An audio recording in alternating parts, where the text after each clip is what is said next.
So I'm out here working on the car. It's dark, you guys really can't see it. I might show it to you guys a bit, that. Things have changed a little bit. It obviously looks the same other than it's like cleaner, that, and it will get as I go, it will get further cleaner. Ow.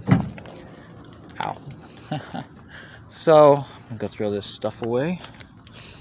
But anyways, so tomorrow I'm gonna go to the meet. It's a Volvo meet. They're having Volvo and Saab stuff. Just want to go meet some new people. I figured when I built a new car, I wanted to like check out the other parts of the scene, and this definitely expanded my mind. Power was always easy. Parts used to be easy. The Honda is going up as far as resale value, parts wise, rarity or whatnot. That actually didn't matter in the beginning because I was like, well, it costs a little more to build, whatever. But it kind of drove me away from doing it at all because I could build something else for the same amount of money. And a lot of people were like, well, no, because it's still cheap and this still costs that and you need an ECU. And I'm like, you guys always get scared about tuning, but what if somebody else had that solution figured out for you?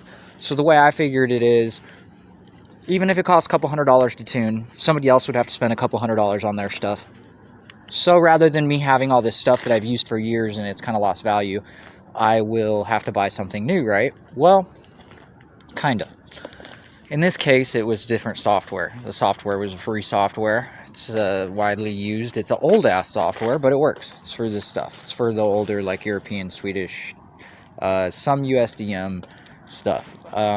We'll talk more about that later. I do plan on doing more stuff about tuning. But other than hooking the catch can up, I'm out here cleaning it up for the show tomorrow. I'm going to go to the street races at night, go out to Mexico. But I think one of the things I wanted to talk about was motivation. Working on this car, I had hit a couple brick walls, some that I caused, some that were stuff about the car I didn't know. And having things that you don't know how it's going to go until you're done and you still have to complete it, I wasn't going to build anything else. If I wasn't going to build this, I wasn't going to do anything. If I wasted money and time, so be it. So it was going to get done. And I think a lot of people having that, like, you're already at the ledge and you just need to jump off and keep going thing. Yeah, stuff costs money, but you don't have to be the type to relentlessly spend money. I can tell you one thing that fucks everybody up. This is what I notice with most clients. They need a part, they didn't order it when they needed it, or they think they can find it local. If it's like a 90% possibility you're not going to find it, you're not going to find it. Order it. Especially when I tell them, like, hey, you need these couplers and some pipes, and they try to do some ghetto shit from, like, Home Depot. They go get, $30, $40 worth of stuff from Home Depot. It was going to cost $80 shipped for a universal whole piping kit on eBay. And it was going to cost $180 for just the pieces, or, $120 for just the pieces they need from Fodros or Lopers, because couplers are like $30 or $40 a piece over there.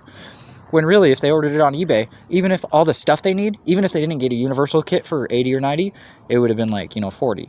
So they're in this predicament. They have multiple solutions and paths they could go, and they end up with just a shitty solution all around because it's just where they're stuck. If I had one thing, make a list, know what you're doing, ask the questions, do the research, and order the stuff. If you end up ordering extra stuff, it's probably not a big deal. I mean, honestly, if you have extra parts, it's not a bad idea. You can either sell it. Some stuff, like you order it, and if you don't get it for a week or so, what I've done is, like, if it's something I really didn't need and it wasn't more, it was more than like $5 or $10, say it was like, I think I had two parts. One was like $60 and the other one was like $180. Obviously, they have a return policy. I didn't install them. I sent them back. So, I mean, that's, sometimes when you order stuff, you're not guaranteed to lose money. And sometimes they might just charge you a restocking fee. And the other thing is warranties. Like, I got an eBay turbo. I've used these GT35s forever. That's a turbo I trust. We've made good power with them. It wasn't going to be any different. And the plans I have with modifying this turbo, I'm going to spend $1,200 on a Precision or more. Or another turbo that I would use, Borg Warner, a Garrett, something used, new, whatever. For $700 or $800, I'm working with a guy that does turbocharging stuff as far as CNC work, this and that. It's a local company.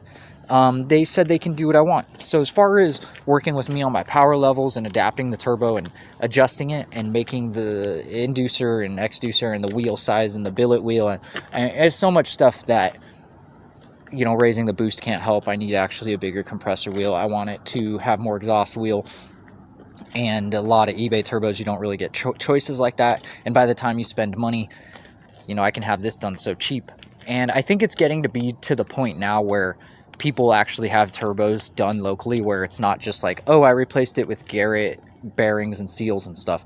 They actually can CNC the housings. Like, you know, it used to be the whole sets. They would just modify stuff and put the HX40 stuff into the HX35. But now you're seeing guys actually that own CNCs being like, hey, I got this wheel in this housing, or yeah, this compressor cover, and I'm going to make it fit this turbo and da-da-da.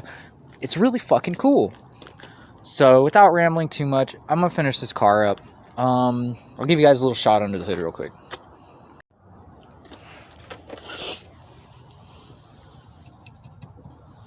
You like the battery tie down?